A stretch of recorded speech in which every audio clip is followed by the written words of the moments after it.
अस्सलाम वालेकुम। Programme diplomatic economy और आपका host Aamir Ali. Like ever हम जब भी बात करते हैं मौजूदा सिचुएशन की बात करेंगे। हम लास्ट हमारे प्रोग्राम में बजट पे बात होती रही कि बजट कैसे फ्रूटफुल हो सकता है, कैसे हमारे लोगों को इससे मैक्सिमम बेनिफिट मिल सकता है। लोग यही समझते हैं कि बजट वही होता है जिसमें कुछ पैसे उनकी जेब में चले जाएं। गवर्नमेंट ऐसा नहीं सोचती। गवर्नमेंट ये सोचती है कि वो लोगों को फैसिलिटेट करे। इसी सिलसिले में अभी बहुत सारे डिप्लोमेटिक डेवलपमेंट हुई और एक डिप्लोमेटिक डेवलपमेंट ये है कि एक सिग्नेचर हुए हैं ईरान और अमेरिका के दरमियान, जिसे इलेक्ट्रॉनिक सिग्नेचर का नाम दिया गया है। उस पर भी बहुत सारी बात हो रही है और उसके भी बहुत सारे आफ्टर इफ़ेक्ट्स आएंगे। हमारे पैनल में आज मौजूद हैं सर GR बलूच साहब हैं, बड़े एक सीजन डिप्लोमेट हैं। उसके साथ ब्रिगेडियर गजनफर डार साहब मौजूद हैं। ब्रिगेडियर साहब, we welcome you to our show.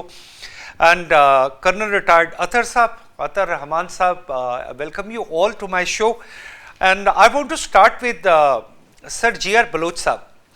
Sir, ये जो डिप्लोमेटिक सक्सेस मिली है पाकिस्तान को, आफ्टर दैट एक बड़ा लंबा एक टेन्योर ऐसा गुजारना पड़ा कि पूरी दुनिया टेंस थी कि किसी वक्त भी दोबारा वो चिंगारी जो है वो दोबारा एक आग की सूरत इख्तियार कर सकती है, जंग दोबारा हो सकती है। लेकिन पाकिस्तान ने इसे डिप्लोमेटिकली भी बड़ा कंट्रोल रखा और फाइनली वो इलेक्ट्रॉनिक सिग्नेचर जिसका जिक्र किया जा रहा है कि जी इलेक्ट्रॉनिक सिग्नेचर हो गया, जिसका मतलब है अब इम्प्लीमेंटेशन होगी। How do you feel the character of Pakistan on diplomatic grounds? बहुत शुक्रिया।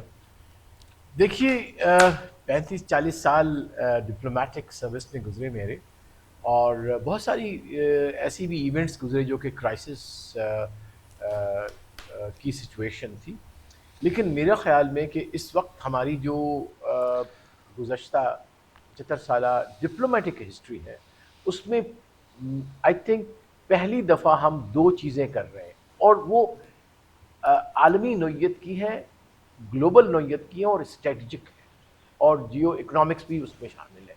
कि हमने एक जंग को रुकवाने में और उसके बाद उसको बंद करने में, और वहाँ पे सेकंड ये किया कि एक दो फरीकैन जो कि 47 साल से एक दूसरे के सोर्न एनिमी थे, एक दूसरे के दुश्मन के, एक दूसरे को तसव्वुर करते थे, उनको एक टेबल पे ला के बिठा दिया इस्लामाबाद में। It was 47 years. होता ये कि जब आप मिलते नहीं हो तो जो भी नैरेटिव बनाती हैं फोर्सेस, वो वही उसका नज़र आता है कि ये वही एक बीस्ट होगा, चाहे वो ईरानी क्या सोचे थे अमेरिका के मुतालिक या अमेरिका ईरान के मुतालिक।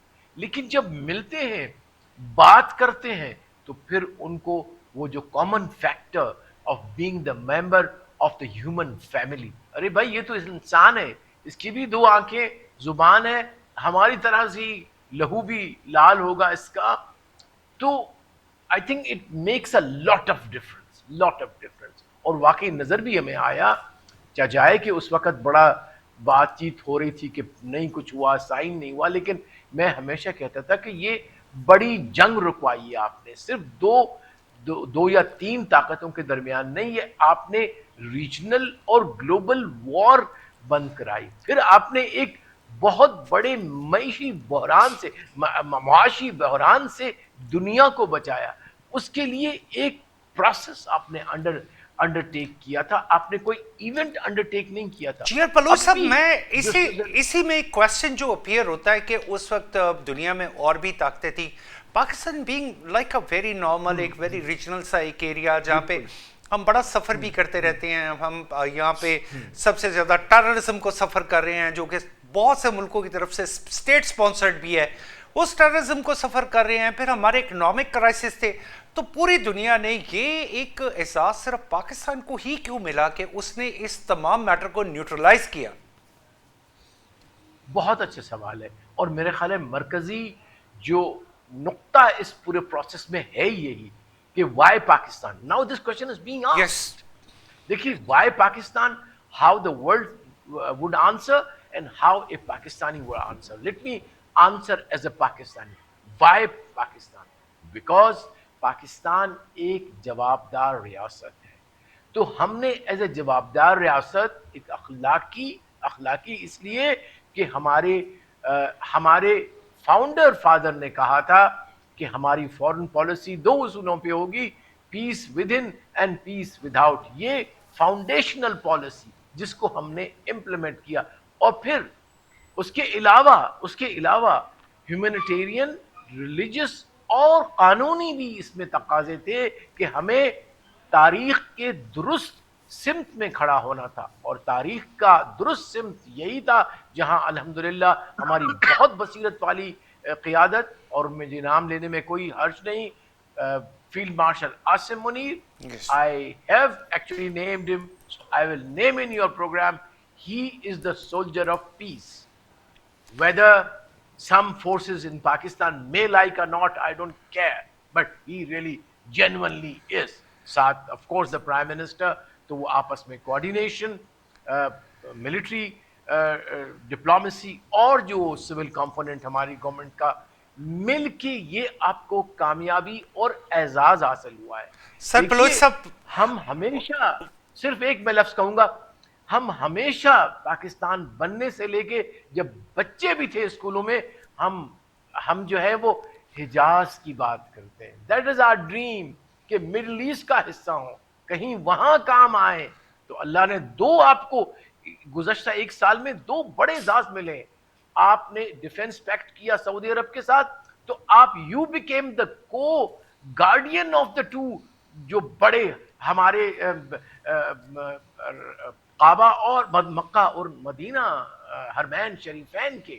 ایک یہ شرف حاصل ہوا, سیکنڈ شرف حاصل ہوا کہ آپ نے مڈل ایسٹ کو اس شیطان ریاست جو ہے اسرائیل کی, اس کے ایک بہت بڑے منصوبے سے بچا لیا. آپ نے ایک بہت ہی طاقتور قوم ہے جو کہ ادروائز ایران کی بڑی باغیرت قوم ہے, بڑی ریسورس والی قوم ہے, اس کو مکمل تباہی سے بچایا. آپ اور ہم جانتے ہیں کہ اس شخص نے کیا کہا تھا کہ آج رات ایک سویلائزیشن برباد, خدا نہ کرے برباد ہونے جا رہی ہے. Sir, Blood sir, with apology, I have to move to with some question to Brigadier Ghazanfar. If you allow me, اگر آپ مجھے اجازت دیں کہ بریگیڈیئر صاحب, thank you and for waiting for us. Sir بڑی اچھی بات کی ایک ڈپلومیٹک گراؤنڈ پہ, اور انہوں نے نام لے کے کہا کہ yes the person who played a very big character, ہمارے فیلڈ مارشل عاصم منیر صاحب, ان کا ایک بہت بڑا کریکٹر ہے. سر ابھی just in these few days ایک خبر سامنے آ رہی ہے کہ ان ہی 2-4 دنوں میں یہ جب ایران سے جو پابندی اٹھی ہے, ایران نے کوئی $1.4 بلین پلس کا پیٹرول سیل بھی کر دیا انٹرنیشنل مارکیٹ میں. یعنی they were so thirsty for that foreign exchange, اور وہ اپنی ایکسپورٹس کو بڑھانے کے لیے, ظاہر ان کی ڈپینڈنسی تھی بڑی دیر سے, آئل کی ڈپینڈنسی تھی, آئل چوری سے بیچتے تھے یا بغیر چوری کے بیچتے تھے, لیکن ایران کی اکانومی بیس کر رہی تھی آئل کے اوپر. تو سر اس ساری سکسیس میں چلے ایران کو کوئی سکسیس ملی ہے, what do you feel about Pakistan? Pakistan کی بہت بڑی ڈپلومیٹک ایفرٹ ہے. Do you see Pakistan where we are getting some diplomatic benefits? جی ڈیفینیٹلی پاکستان کا جو ڈپلومیٹک پروفائل ہے وہ بہت بڑا ہے اس سارے کرائسس کے اندر. اور جیسے بات کر رہے تھے ایمبیسڈر صاحب بھی, میں ان کی بات کو تھوڑا سا آگے بڑھاؤں گا. اور آپ نے بھی سوال کیا تھا جو پاکستان کو کیوں سلیکٹ کیا گیا, یا پاکستان ہی کو کیوں چنا امریکہ اور ایران نے میڈیشن کے لیے. ہمیں یہ دیکھنا چاہیے کہ پچھلے سال بھی ایک جنگ ہوئی تھی جس میں اسرائیل اور یو ایس اے نے بمبارڈمنٹ کی تھی ایران کے اوپر.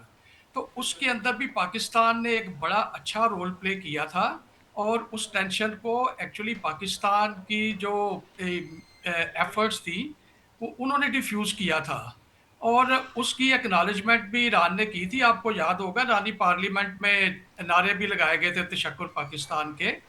تو یہ پچھلے سال جو کانفیڈنس بلڈ ہوا تھا, ٹرسٹ بلڈ ہوا تھا پاکستان کے اندر یو ایس اے کا اور ایران کا, وہ اس نے ایک بہت میجر رول پلے کیا کہ دونوں نے پاکستان کو چوز کیا فار میڈیشن. تو یہ ہمارا میڈیٹری رول تھا. دوسرا یہ ہے کہ جب ہم نے انڈیا کو شکست دی تو ہمارا جو ملٹری پروفائل تھا وہ بھی بڑھ گیا, اور over all as a state Pakistan جو ہے وہ ایمرج ہوا एज अ मिडल पावर, और वो कंफर्म इस तरह से हुआ पाकिस्तान का मिडल पावर का स्टेटस जब सऊदी अरब ने हमारे साथ दिफाई मुआहदा किया। तो वो उसमें पाकिस्तान का रोल जो है साउथ एशिया से निकल के तो वेस्ट एशिया में भी हो गया, तो Pakistan emerge as a middle power. अब ये जो स्टेटस लेके हम आगे चलेंगे तो अब इसमें हमारा जो मिडल ईस्ट की सिक्योरिटी में और in many ways middle east की जो पावर पॉलिटिक्स है उसके अंदर पाकिस्तान का एक बड़ा प्रोमिनेंट और इफेक्टिव रोल रहेगा। और उस रोल के अंदर ही आप देखें कि हम मीडिएशन जो है वो ना सिर्फ हम अमेरिका और ईरान के दरमियान में करेंगे, बल्कि आने वाले दिनों में आई एम श्योर कि ज़रूरत पड़ेगी कि अरब अरब ममालिक जो हैं उनके और ईरान के दरमियान में जो मीडिएशन है, क्योंकि काफ़ी सारी उसमें भी आपको पता है कि लैक ऑफ ट्रस्ट हो गया हुआ है और बड़ी शक्कर रंजी पैदा हो गई हुई है कि ईरान ने बम्बार्डमेंट की, मिसाइल और ड्रोन अटैक्स किए गल्फ कंट्रीज के ऊपर। तो इन दोनों के दरमियान में जो मीडिएशन है, जो सालसी का रोल है, वो भी पाकिस्तान ही प्ले करेगा।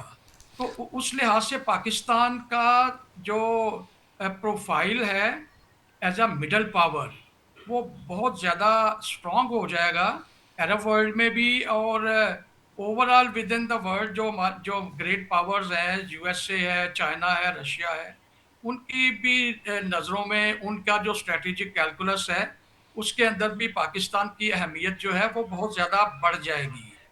तो मैं समझता हूँ कि ये हमारे लिए एक सिंगुलर ऑनर है, और हमारा ये जो डिप्लोमेटिक स्ट्रेचर हमने एक एलिवेटेड स्ट्रेचर अल्लाह ताला ने हमें दिया है, इन टाइम्स टू कम इंशाल्लाह ये बरकरार रहेगा। ब्रिगेडियर साहब, थैंक यू वेरी मच। बिल्कुल आपकी बड़ी ज़बरदस्त ऑब्जर्वेशन है।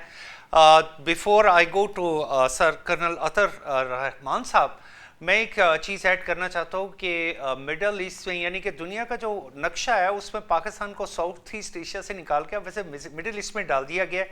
ये पहली दफ़ा हुआ है, ये वर्ल्ड बैंक की एक स्ट्रेटजी होती है। तो हमारे ब्रिगेडियर साहब उसका भी जिक्र कर रहे थे और पाकिस्तान के किरदार का भी जिक्र कर रहे थे। एक बड़ा अहम नुक्ता उठाया तो ब्रिगेडियर साहब ने था, लेकिन ये क्वेश्चन मैं कर्नल अतर रहमान साहब के पास लेके जाना चाहता हूँ। कर्नल साहब, वहाँ पे तशक्कुर पाकिस्तान की रैली भी निकली ईरान में, ईरान की पार्लियामेंट में भी कहा गया। उसके बाद उनका ईरान के एक न्यूज़पेपर में अपने फ्रेंडली और अपने एनिमी कंट्रीज़ के नाम प्रिंट किए गए, बाकायदा उनको शाया किया गया और पाकिस्तान के नाम को बड़ा अच्छे तरीके से प्रमोट किया गया। बड़े अरसे बाद ये कुछ हुआ है, ये ऐसे सारे हालात पैदा हुए हैं। कर्नल साहब, I need your note brief in detail observation about this current situation. Thank you very much, Amir साहब, for taking me in your program.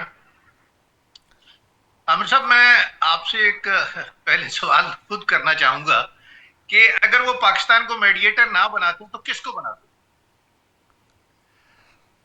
Yes, well, सवाल भी आप इसका लेकिन किसको बनाते? चले, मैं एज एन ऑब्जर्वर तो नहीं, लेकिन मैं एज अ स्टूडेंट आपको ये कह सकता हूँ कि शायद नाटो उस वक्त नहीं था, शायद ईस्टर्न कंट्रीज यानी जापान, कोरिया, देवर पार्शल, लेकिन उसके बावजूद पाकिस्तान बड़ी कमज़ोर पोजीशन में था कि वो मीडिएटर बन जाता।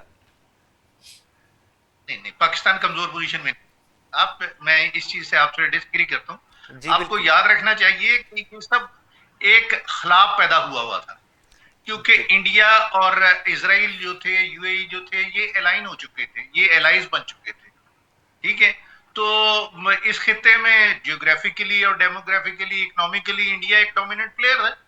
उसने अपने आप को एक साइड पे कर लिया था, और क्या अरब कंट्रीज जो थे वो वैसे ईरान के साथ इतने ज्यादा कोई अलाइन नहीं थे। तो इट वाज ओनली पाकिस्तान, और Pakistan capitalize this opportunity. Pakistan को मौका मिला और पाकिस्तान ने ये इस पे सही तरीके से अमल किया, इसको कैपिटलाइज। मैं तो कर्नल साहब आपकी बात को सेकंड करना चाहूंगा कि Pakistan not only capitalize this opportunity but also executed it in a very successful way. Exactly, बिल्कुल सही बात आपने फरमाया कि आप देखेंगे ये जब से रेवोल्यूशन आया था ईरान में, उसके बाद से पाकिस्तान के ताल्लुकात इतने अच्छे तो नहीं रहे थे ईरान से। Yes. लेकिन Pakistan has been very careful in dealing with Iran. Pakistan ने कभी, हालांकि उनकी तरफ से ज्यादतियां होती रही हैं, पाकिस्तान के वो उनकी टेरिटरी इस्तेमाल होती रही है पाकिस्तान के खिलाफ, India has been enjoying better relations with Iran than us, but we remained very sir इसमें मैं खास तौर पे अगर जिक्र अगर आप कर सकते हो तो वो चाबहार पोर्ट का, जहां से एक मतलब एक इंटेलिजेंस का पूरा नेटवर्क ऑपरेट कर रहा था और वो भी तो पाकिस्तान के खिलाफ था, उसके बारे में सर। That's what मैं आपको कह रहा हूँ ना कि आप देखें वो चाबहार वाला जो इन्होंने क्या कहते हैं दी हुई थी, ये क्या कहते हैं चाबहार पोर्ट जो इनको दी हुई थी इंडियंस को, उस पे बर्थ एक दो बर्थ जो है वो चाइना की है, एक बर्थ इनकी है, और उनको पूरी एक्सेस थी ट्रेड के बहाने, they were doing everything terrorism Pakistan के अंदर। तो इसलिए आप खुद अंदाजा लगा लें कि वो जो टेररिस्ट एक्टिविटीज थी उसमें किसी हद तक ईरानियंस की वेल शामिल थी, तो पाकिस्तान के ताल्लुकात ठीक नहीं थे। लेकिन it all happened all of a sudden, Allah मियां ने जब करवाना होता है दुश्मनों से गलती करवा देता है। तो इंडिया से ऐसी गलती करवाई कि इंडिया जाके इजराइल की गोद में बैठ गया, और जो कि ईरान को अच्छा नहीं लगा, ईरान ने किसी सूरत में भी उसको पसंद नहीं करना था। तो आप उसके पास फिर अब पाकिस्तान को इस चीज का पता था, तो पाकिस्तान ने उसको सही तरीके से कैपिटलाइज किया, और पिछले साल जो जंग हुई 12 डेज की ईरान और इजराइल के दरमियान, उसमें पाकिस्तान ने अपना रोल बहुत अच्छा प्ले किया और उनको पूरी डिप्लोमेटिक सपोर्ट दी, और बाकी भी जो हम व्हाटएवर मटेरियल सपोर्ट दे सकते थे, मिलिट्री सपोर्ट दे सकते थे, दी, और जो ईरान ने एक्नॉलेज की, और जिसके बाद फिर हमारे पूरे जो ताल्लुकात थे डिप्लोमेटिकली ईरान के साथ बहुत बेहतर हो गए, और वो एक टर्निंग पॉइंट था। उस टर्निंग पॉइंट के वजह से हमारी एक्सेप्टेबिलिटी ईरान को बहुत ज्यादा थी। दूसरी चीज ये थी कि अमेरिकन के पास भी कोई और चॉइस नहीं था। अमेरिकन किसको कहते कि वो जाएं जी हमारी करवाएं, एक वो मेडिएशन करवाएं, खित्ते में कोई भी नहीं था। सऊदी अरब भी जो उनका स्ट्रॉन्गेस्ट अलाय है वो भी नहीं कर सकता ज्यादा, क्योंकि Saudi Arab doesn't have a good relation with Iran. ये तो थ्रू पाकिस्तान ही they're negotiating with the Iran. So the only choice was Pakistan.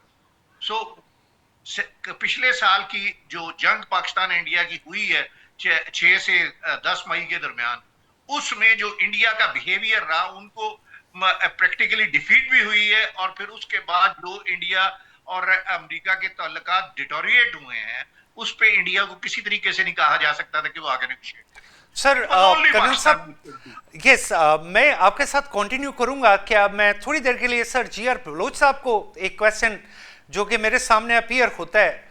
Bloch साहब, पाकिस्तान ने एक बड़ी मीडिएशन की सक्सेसफुली, ईरान वही ईरान जो एक वक्त था डिप्लोमेटिकली पाकिस्तान के उस तरह से क्लोज नहीं था, लेकिन आज वो तो शक्कर पाकिस्तान और सब कुछ कह भी रहा है। ईरानियंस को एक बहुत सी एक अपने दिमाग में ये भी थी कि वो हमेशा समझते थे कि हम शायद पाकिस्तान से एटलीस्ट बहुत जो है वो सोशली और मॉरली कोई बहुत आगे हैं। बट एनीवे अल्लाह ताला ने पाकिस्तान पे रहमत की, Iran is our brother, we are heading towards that. Sir dispute ख़त्म हो रहे हैं दुनिया में, चलें इतना बड़ा डिस्प्यूट ख़त्म हो गया। मैं इस डिस्प्यूट को डिप्लोमेटिकली अगर देखूँ तो हाउ डू यू फील कि is there any time coming when we can settle the dispute of Kashmir with India? अगर वाकई ऐसा हो रहा है, दुनिया के डिस्प्यूट्स ख़त्म हो रहे हैं, तो वो यानी मिडिल ईस्ट डिस्प्यूट ख़त्म हो सकता है, तो कश्मीर का डिस्प्यूट तो उससे बहुत बेहतर तरीके से हल हो सकता है। देखिए, कश्मीर के मुतालिक मेरे कमेंट्स ये हैं कि अब वो जिस तरह चाइनीज़ ने हमें कहा था कि इट इज़ ए यस, उसूली तौर पे कश्मीर। आवाज नहीं आ रही आपको मेरी आवाज? Can you hear me Aamir साहब? Yes I can hear you, it's no problem. अच्छा, देखिए, मेरे ख्याल में कश्मीर हमारी तारीख का हमारा जुज़ है, पार्टीशन का, कोई शक नहीं इसमें। It has to be settled.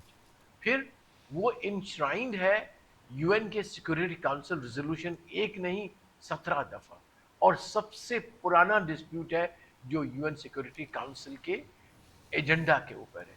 फिर मैं इसको सिर्फ पाकिस्तान और इंडिया की बात नहीं समझता, इसको मैं लोगों को, चाहे उनकी तादाद 8 मिलियन है, 10 मिलियन है, जो भी है, یہ ان کی خود مختاری کے ایکسرسائز، جو حق کے خود مختاری کو ایکسرسائز کرنے کی کا کوشچن ہے. They have to be given this right. جب سیکنڈ ورلڈ وار کے بعد جب ڈی کولونائزیشن شروع ہوئی ہے، جب پاکستان بنا ہے، ہندوستان بنا ہے، تو why and they were given under the UN Security Council resolution this right to say where they want to go, and this was necessitated because India نے اس وقت بھی ایگزیکٹلی یہی اگریشن کیا تھا کہ اپنے ٹروپس بھیج کے اس کو اکوپائی کر لیا تھا. تو اب یہ ہے کہ اس سوال کا جواب یہ ہے کہ yes it's a pending resolution جو لازمی امپلیمنٹ ہوگا one day. It is a issue of self-determination. Sir G R Baloch صاحب، اس میں میں جو میرے کوشچن کا ایک پارٹ ہے، اگر آپ مجھے اجازت دیں تو میں ایڈ کر دوں. سر جیسے ٹرمپ کہتے ہیں کہ میں دنیا سے جھگڑے ختم کرنا چاہ رہا ہوں یا کر رہا ہوں، یا میں نے بہت سی وارز رکوا دی ہیں، وہ تو کریڈٹ لیتے ہیں کہ 9 مئی 10 مئی کی بھی جو وار ایک پاکستان اور انڈیا کے درمیان تھی اس کا بھی کریڈٹ لیتے ہیں. Okay no problem. تو کیا آپ کو لگتا ہے کہ diplomatically he will step in some day to solve this matter, especially this dispute between India and Pakistan? نہیں، دیکھیے میں تھوڑا سا ایک اور ڈائمینشن، چونکہ بحث تھوڑی اکیڈمک ہو گئی ہے. دیکھیے اس وقت اس کشمیر ایشو کی چار جو ہیں وہ 4 فریق ہیں، 4 فریق ہیں. کون کون آپ پوچھئے؟ پاکستان، انڈیا، کشمیری لوگ اور سب سے اہم China. So it is not now a only bilateral issue. It's an issue which involves these 4 parties. تو پہلے تو ہمیں کوشش یہ کرنی ہوگی کہ کس طرح سے یہ چاروں جو فریقین ہیں ان کے درمیان کیسے گفتگو ہو. پھر آپ کو وقت کا انتظار، اگر آپ مجھ سے فیوچر کی بات کر رہے ہیں تو میں as a student of international relations and military affairs, آپ کو وہ انتظار کرنا پڑے گا جب آپ کا بیلنس آف پاور، جو کہ ہو رہا ہے الحمدللہ، you have emerge as a middle power after successful معرکہ حق. گلوان صاحب، آپ نے جو چائنا کا ذکر کیا وہ کیا گلوان ویلی کے حوالے سے کر رہے ہیں؟ جی پورا Ladakh, not only Galwan valley, وہ تو مینیفیسٹیشن تھا ملیٹریلی. پورا لداخ جو ہے اور پورا جو تبت کا جو ایریا ہے، اور اس طرف لداخ میں اب چائنا نے بہت سارے وہ علاقے جو کہ انڈیا کے قبضے میں ہیں، جو کہ ہونے چاہیے چائنیز تبت کا حصہ، ہم نے ہمیشہ یہ کہا ہے. تو ان کو اپنے میپ میں انہوں نے چائنیز نام جو ان کے ہسٹوریکل ہے وہ دیے. دیکھیے اس میں ریزن ہے، it's not about love of a and hatred of India, no it's not that. Basically یہ جو northern areas in Ladakh and all those people, جو border ہے between India and China, it was never decided. جب Britishers نے ظالمانہ میکموہن line, جس کا شاید آپ نہیں، یہ بہت ضروری ہے، یہ بہت ضروری ہے پوائنٹ جو کہ ہمارے بچے سن رہے ہیں ان کو پتا ہونا چاہیے. برٹش نے خون 3 اوپیم وارز لڑی، اس لیے لڑی کہ چائنا کی قوم کو اوپیم کی ایڈکشن میں ڈالا جائے. اسی وجہ سے جا کے ہانگ کانگ پہ قبضہ کیا تاکہ وہ اپنی اس غیر اخلاقی غیر قانونی کاروبار کو جاری رکھ سکے. تو چائنا اور برٹش انڈیا کا بارڈر کبھی ڈیسائیڈ ہی نہیں ہوا تھا، and that is the whole point of the Chinese. تو یہ بہت بڑے بڑے فیصلے ہیں جو تاریخ کے انتظار میں ہیں کہ کب وقت آئے گا، لیکن اس کے لیے آپ کو لمبا انتظار کرنا پڑے گا. آج کل کی بات نہیں ہے، ٹرمپ کی بات نہیں ہے، ٹرمپ سے آنے والے یا اس کے آنے والے. But we have to be powerful. We can not depend on president of USA to come and help Kashmir liberate, no to liberate Kashmir, no from the occupation of India. It will be the power of the people of Kashmir on both the sides, and Pakistan and the regional actors. تو آپ کے سوال کا جواب مختصر کرتا ہوں، جب یہ چاروں بیلنس آف پاور بنے گا، کنفلوئنس آف فورسز کا امتزاج ہوگا، جو کہ ہوگا انشاءاللہ تاریخ میں، تو آپ کشمیر کو آزاد دیکھیں گے انشاءاللہ. सर बलोच साहब, आपने बड़ा एक कॉम्प्रिहेंसिव सा एक ओवरव्यू दिया और उसमें हिस्टोरिकल फैक्ट्स को ख़ास तौर पे आपने जैसे हाईलाइट किया. हमारे बहुत सारे जो नई नस्ल है उसको इसके बारे में नहीं पता, and specially that unidentified area. और हिस्ट्री यही कहती है कि उस पर किस मुल्क ने किस मुल्क की लैंड पे कब्जा किया था. Here we have to go for a short break. हमारा program diplomatic economy and our very valuable panelist, we will be right back. Welcome back to our program diplomatic economy. हम वहीं से अपनी गुफ्तगू का सिलसिला दोबारा शुरू करेंगे. सर, मुझे ब्रिगेडियर गजनफर साहब, sorry to keep you waiting, एक डेकोरम है. सर, हमने गैस पाइपलाइन 2009-2010 तब से एक साइंड है, एक एग्रीमेंट है, उसकी एक इंटरनेशनल वैल्यू है, और ईरान उसके अगेंस्ट पाकिस्तान के ख़िलाफ़ कभी भी किसी फोरम पे नहीं गया. ये भी उनकी मेहरबानी है. तो सर, ये जो हालात पैदा हो रहे हैं, क्या मुमकिन है कि वो गैस पाइपलाइन जो इतनी देर से फ्रोज़न थी, जिसमें से गैस नहीं आती थी बल्कि धुआं ही निकलता था, तो वो अब मुमकिन है कि पाकिस्तान भी डिप्लोमेटिक एक सक्सेस ले और वहाँ से हमें गैस आनी शुरू हो जाए, जो कि हमारे मुल्क के लिए इस वक्त इकनॉमिकली मैं समझता हूँ बहुत ज़रूरी है. जी, बड़ा इम्पोर्टेंट प्रोजेक्ट है. ये बेसिकली तो आईपीआई था, यानी कि Iran Pakistan India gas pipeline थी. बाद में इसको फिर जब इंडिया इससे निकल गया तो चेंज कर दिया गया, और इसको फिर प्रेसिडेंट जरदारी ने इस एग्रीमेंट को पीपल्स पार्टी के दौर में साइन किया था. फिर इसका नाम रखा गया था गैस सेल परचेज एग्रीमेंट. तो वो जो है उसमें ईरान ने तो अपने हिस्से की जो पाइपलाइन है वो बिछा दी हुई है. पाकिस्तान ने जो पाइपलाइन बिछानी है उसकी लेंथ है तकरीबन 781 किलोमीटर्स. और वो हम उस प्रोजेक्ट पे इसलिए काम नहीं कर सके क्योंकि यूनाइटेड स्टेट्स ने सैंक्शंस लगाई हुई हैं ईरान पे, और उस सैंक्शंस के अंदर थर्ड पार्टी सैंक्शंस जो है वो भी शामिल हैं, यानी कि जो भी मुल्क कोई डील करेगा, एग्रीमेंट करेगा और इम्प्लीमेंट करेगा ईरान के साथ, उसके ऊपर भी सैंक्शंस लग जाएगी. तो इसलिए पाकिस्तान के लिए मुमकिन नहीं था कि उसको हम इम्प्लीमेंट कर सकते, इसलिए ये डिले हो गया. लेकिन सर, अब अगर हम रिसेंटली अभी बात करें तो is that we are in a position. जी, मैं आपको बताता हूँ. सैंक्शंस अभी तक जो है इस पे लिफ्ट नहीं हुई हैं. सैंक्शंस तो अभी ये जो निगोशिएशंस होंगी इसके अंदर किसी स्टेज के ऊपर लिफ्ट होंगी. अभी चूंकि लिफ्टेड नहीं है तो हम इसको एग्जीक्यूट नहीं कर सकते. अल्बत्ता पाकिस्तान ने प्लान बनाया हुआ है, क्योंकि ईरान चला गया था इंटरनेशनल कोर्ट ऑफ आर्बिट्रेशन में, जो कि इस मुआहदे के तहत पेरिस की एक कोर्ट है फ्रांस की. तो वहाँ पे हर्जाना जो है वो डिमांड किया हुआ है ईरान ने $18 बिलियन का पाकिस्तान से. बट वो फिर जब आपस में हमारी कुछ ताल्लुकात अच्छे हो गए तो ईरान ने उसको फर्दर परसू नहीं किया है. तो हमारा प्लान ये था कि ये जो हमारे ऊपर अभी ये कोर्ट ऑफ आर्बिट्रेशन का एक सोड लटकी हुई है, इसको ख़त्म करने के लिए हमारा ये प्लान था कि हम ऐसा करें कि हम ग्वादर तक उस पोर्ट को, उस पाइपलाइन को ले आएँ, और ग्वादर तक ये तकरीबन 80 किलोमीटर का एरिया बनता है, और इसकी कास्ट जो है तकरीबन $158 मिलियन जो है इसकी कास्ट एस्टिमेटेड है. जो पूरा प्रोजेक्ट है उसकी कास्ट अभी आज के लिहाज से तकरीबन $2 बिलियन है. Up to from Iran up to Nawabshah, ये जो 781 किलोमीटर बनता है, इसकी टोटल कास्ट जो है प्रोजेक्ट की ये $2 बिलियन है. तो अब ये एग्जीक्यूट नहीं हो सकता क्योंकि सैंक्शंस लगी हुई हैं.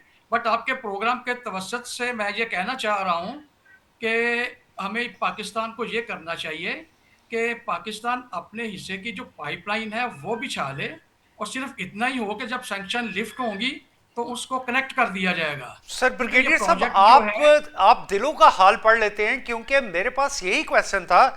जितना डिटेल से आपने मुझे बताया इस पाइपलाइन के बारे में, मुझे आज तक इससे ज़्यादा अच्छी इन्फॉर्मेशन नहीं थी.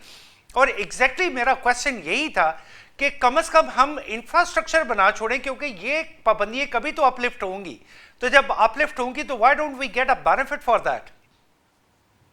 جی بالکل بالکل, یہ ہمیں کرنا چاہیے, کیونکہ دیکھیں اس میں ہم ٹائم بھی بچائیں گے. یہ جو پائپ لائن ہم نے بچھانی ہے اس کا ٹوٹل ٹائم پیریڈ ہے 4 سال, 4 سال لگیں گے, جس کا مطلب ہے کہ اگر آج ہم 2026 میں شروع کرتے ہیں تو 2030 تک ہم اس کو کمپلیٹ کر پائیں گے. تو اگر ہم ابھی شروع کریں تو یہ ہے کہ ہمارا ٹائم اس لحاظ سے اچھا پھر بچ بریگیڈیئر جائے صاحب, گا. ایک ریلیونٹ کویسچن ہے کہ اگر آپ کے پاس انفارمیشن ہو, آئی ایم نوٹ شیور کیونکہ یہ شاید سینسٹیو انفارمیشن ہے, کیا کوئی پرائسز ہم نے لاک بھی کی تھی ایران کے ساتھ, یا ہم انٹرنیشنل پرائسز پہ ہی بائی کریں گے؟ نہیں, ہمیں یہ جو گیس ہے یہ سستی ملے گی. ہم نے پرائسز جو ہیں وہ لاک کی تھیں, ہمیں کچھ سستی ملے گی. اور ویسے بھی آپ دیکھیں کہ ٹرانسپورٹیشن کاسٹ جو ہے وہ بھی اس کے اندر سے نکل جائے گی, تو یہ ہمیں ڈیفینیٹلی سستی پڑے گی. اب جو ہم لے رہے ہیں موسٹلی قطر سے لے رہے ہیں, تو اس لحاظ سے یہ ہے کہ ہمارے لیے یہ اکنامیکل پروجیکٹ ہوگا. اور پھر اگر کسی سٹیج کے اوپر انڈیا کے ساتھ بھی اگر ہمارا ہو جاتا ہے, معاملات کچھ بہتر ہو جاتے ہیں اور یہ گیس پائپ لائن جو ہے آگے انڈیا تک بھی چلی جاتی ہے, تو اس صورت میں یہ ہے کہ پاکستان کو آلموسٹ یہ گیس جو ہے یہ فری پڑ جائے گی ہاں, ٹرانزٹ فی فار ملے نامنل گی کاسٹ. ڈیفینیٹلی. جی کیونکہ ایگزیکٹلی ہمیں ٹرانزٹ فی اس کی ملے گی, تو اس لحاظ سے ہمارے لیے یہ اچھا ہو جائے گا. بٹ ایز آف ناؤ میرا خیال ہے کہ یہ ایک اچھا پروجیکٹ ہے, بٹ ڈپینڈ کرتا ہے کہ ابھی یہ جو نیگوسیشنز ایران اور امریکہ کی ہو رہی ہیں یہ کس ڈائریکشن میں جاتی ہیں. اگر سکسیسفل ہو گئی ہیں اور سینکشنز لفٹ ہوتی ہیں تو پھر ہمارے لیے it would be a good news. اس کے سر علاوہ بھی مجھے ایک گڈ نیوز سر ہے, کرنل اطہر اس کے رحمان علاوہ بھی صاحب ایک کی گڈ طرف نیوز جانا ہے. پڑے گا. اوکے سر, بریگیڈیئر صاحب please you finish this with this topic. Just give me 30 seconds. ایک اور بھی جو گڈ نیوز ہے وہ یہ ہے کہ جب ایران کی ریکنسٹرکشن شروع ہوگی تو اس کا بھی جی موسٹلی جو بلڈنگ مٹیریل ہے وہ پاکستان سے ہی جائے گا, تو وہ بھی ایک بڑی اچھی اپرچونٹی ہے جو پاکستان کو اسٹیج پہ ملے گی. تو اس لیے ہماری دعا ہے کہ یہ معاملات جو ہیں یہ مذاکرات نیگوسیشنز ان کی سکسیسفل ہوں, تاکہ آگے پاکستان کے لیے بھی جو اکنامک اپرچونٹیز ہیں وہ بہترین اویلیبل ہیں, وہ بھی ہمارے لیے اوپن ہو جائیں. Thank you very much. Thank you جی. بالکل بریگیڈیئر صاحب نے جیسا کہ فرمایا بالکل ٹھیک کہہ رہے تھے. میرا ریسنٹ وزٹ ٹو چائنا, وہاں پہ چائنیز جتنی کارپوریشنز تھی, کمپنیز تھی, اسٹیٹ اون پرائیویٹ سیکٹر میں, وہ پاکستان کو اس اینگل سے بھی دیکھ رہی تھی کہ Pakistan will be a one place kind of a playing of character for the rebuilding, not only for Iran but also for the Middle East. So they were thinking like Pakistan is one place where there are a lot of opportunities, especially for rebuilding and reconstruction. جیسا brigadier صاحب نے کہا, بالکل میں ان کی بات سے agreed ہوں.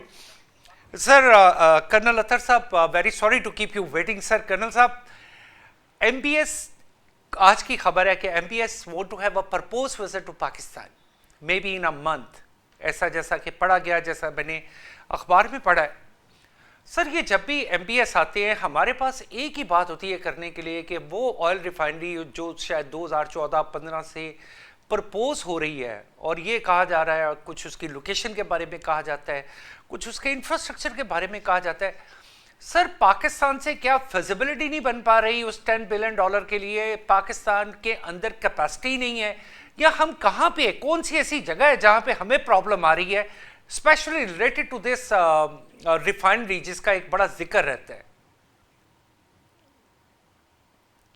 عامر صاحب, آپ کو یہ سن کے حیرانگی ہوگی یا کہ آپ کو already you are aware of it کہ سعودی عرب اب نے بھی دنیا کے 10 ایکسپرٹس رکھے ہوئے ٹو نو کہ ویئر ٹو انویسٹ اور where to not to invest. ٹھیک ہے, تو they all are advising them accordingly. اب they keenly want to invest in Pakistan. Yes. But the question is how and where to invest. Pakistan میں itself آپ دیکھیں کہ ہمارے پاس ہم نے کوئی اپنے انفراسٹرکچر اس ریگارڈ میں اتنا ڈیولپ نہیں کیا, اور نہ ہمارے پاس کوئی اتنے اچھے کیا کہتے ہیں ان کو اپرچونٹیز دینے کے لیے चीजें हैं कि जिन पे हम उनको कहें कि हम इन्वेस्ट करें, लेकिन वो करना चाहते हैं।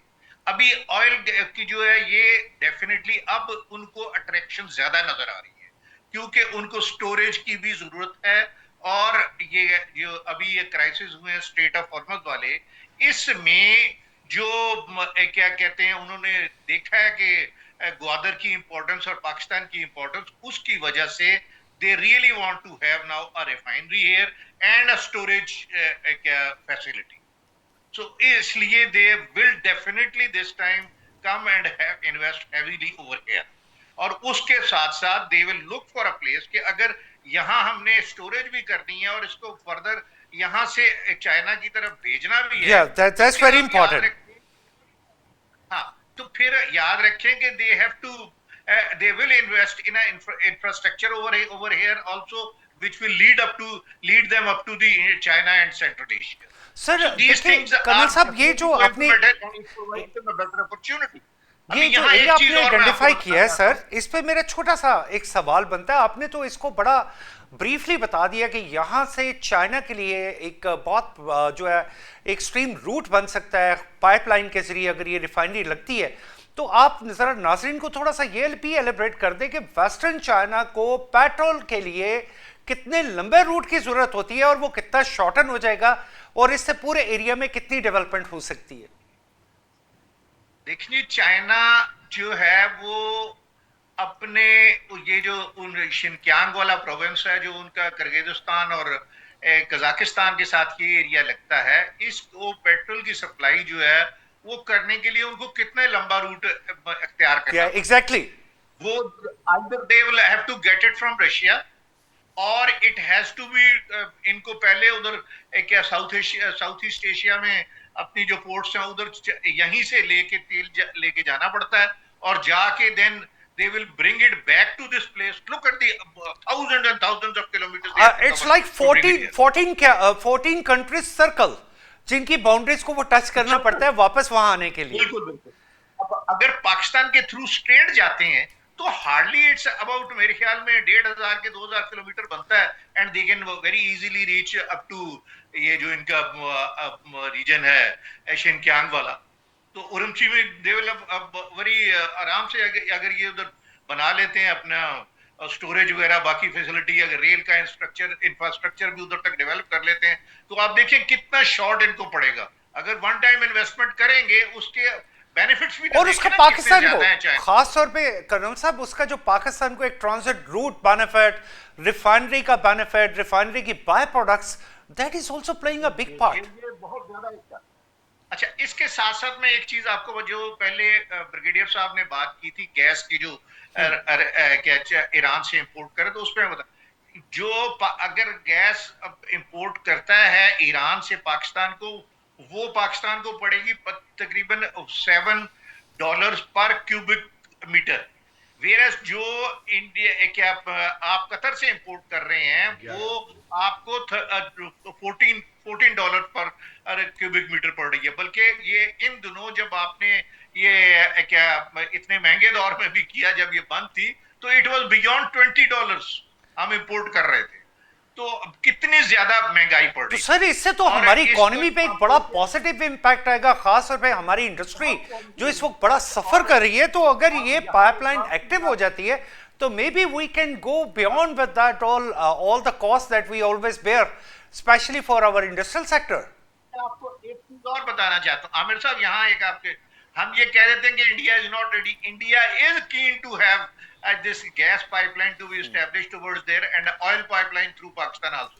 जो जैसलमेर में अंबानी ने रिफाइनरी लगाई हुई है वो क्यों लगाई हुई है?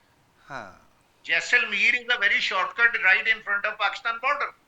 वो उसने इसीलिए लगाई थी कि ये पाइपलाइन जब आएगी तो उधर आके इसका ओपन होगी और रिफाइनरी उधर लगाएंगे।